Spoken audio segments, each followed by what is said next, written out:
A to you explainer presenting a movie Jayesh bhai Jordaar, जो कि महिलाओं के सम्मान तथा उनकी उपयोगिता को दर्शाती है। मूवी की शुरुआत में हमें मुद्रा को दिखाया जाता है, जो कि हॉस्पिटल में है। जयेश के माता पिता सिर्फ यही चाहते हैं कि बच्चा हो, इसलिए वे चेकअप के लिए हॉस्पिटल गए, बट उन्हें कुछ पता नहीं चलता। फिर ये बाबा के पास जाते हैं, जहाँ पर उन्हें पता चलता है कि लड़का होगा। उनकी एक 9 साल की बेटी है जिसका नाम सिद्धि है। उनके जन्म पर जयेश के बाबूजी ने राजस्थान के एक बाबा को बुलवाया था तथा उन्होंने लड़की होने की तरफ इशारा किया था। गाड़ी से वे लोग घर पर जाकर सो जाते हैं। रात को बाबूजी जयेश को बाहर बुलाते हैं। जब वह बाहर जाता है तो उन्हें उसकी बहन की वीडियो दिखाते हैं। उसके पति ने उसे बहुत मारा है तथा जयेश की बहन के पति मुद्रा के भाई है, इसलिए जयेश की बहन के साथ वो जैसा व्यवहार करेंगे वैसा ही व्यवहार उनकी बहन के साथ होगा। यह जयेश के घर वालों का मानना था, जयेश का नहीं। इसलिए वह अंदर जाकर मुद्रा को पीटने की एक्टिंग करता है तथा नकली खून लगाकर एक फ़ोटो ले लेता है वापस उन्हें भेजने के लिए। इस नाटक में सिद्धि भी इनके साथ होती है। फिर वह वापस सोने के लिए चले जाते हैं। सब सो जाते हैं। फिर एक पंचायत को दिखाया जाता है, जहाँ एक लड़की अपनी शिकायत रखती है कि लड़के मुझे छेड़ते हैं। तो आखिर में यह निर्णय निकलता है कि साबुन पर ही रोक लगा दी जाए। लड़कियाँ खुशबू वाले साबुन लगाती है, इसलिए नर आकर्षित होते हैं। फिर हमें जयेश को दिखाया जाता है, जो रात को मुद्रा को गाड़ी चलाना सिखाता है तथा फिर वह वापस घर चले जाते हैं। और एक दिन जयेश गूगल पर सर्च करता है कि महिलाओं के लिए सबसे सुरक्षित जगह कहाँ है, तो उसे जानकारी मिलती है लाडूपुर गांव की, जहां पहलवान रहते हैं। बट उनमें से 90% लोगों की शादी नहीं हुई होती, क्योंकि उन्हें लड़की मिलती ही नहीं है रिश्ते के लिए। घर जाकर रात को ही जयेश लाडूपुर का नक्शा तैयार करता है। सुबह जयेश की माँ कहती है कि लड़की हुई तो हम मुद्रा को ही छोड़ देंगे। इसीलिए जयेश वहाँ से निकलने का प्लान बनाता है।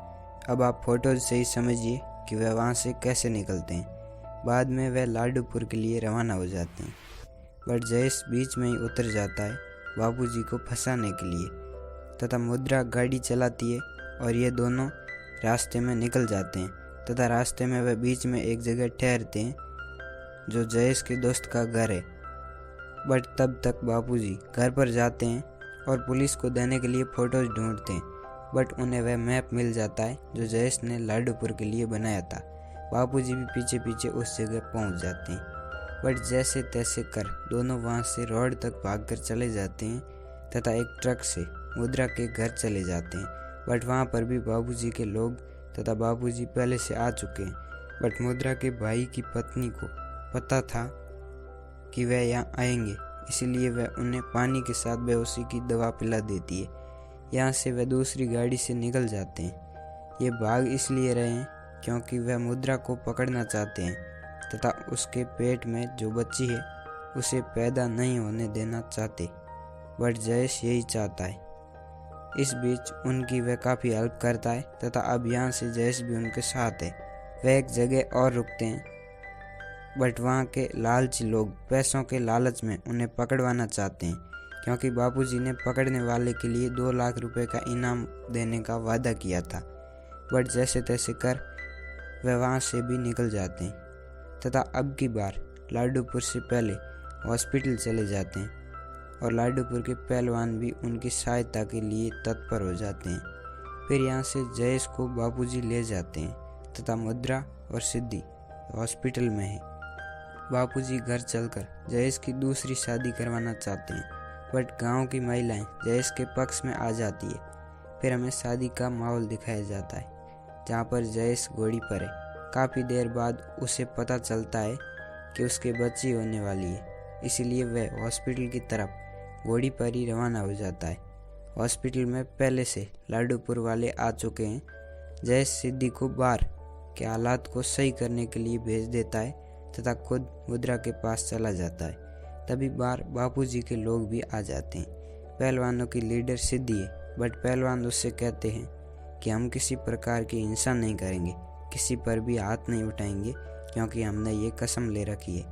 तथा सिद्धि को पीछे कर वे सिर्फ खड़े हो जाते हैं तथा बाबूजी और गांव के लोग काफ़ी कोशिश करते हैं, बट लाडूपुर के पहलवान उन्हें अंदर नहीं जाने देते। तभी गांव वालों की औरतें भी यहाँ आ जाती है। गांव वाले पहलवानों को छोड़कर उन पर आक्रमण करते हैं, इसलिए पहलवान भी हाथ उठाने पर मजबूर हो जाते हैं तथा उन्हें भी हॉस्पिटल में भर्ती करवा देते हैं। तब तक उधर जयेश को बच्ची प्राप्त हो चुकी थी। फिर मामला शांत होता है और हमें सीधा जयेश के घर को दिखाया जाता है, जहां बापूजी जयेश की बच्ची को रोने से शांत करा रहे हैं तथा इसी के साथ ये मूवी यहीं पर ख़त्म हो जाती है।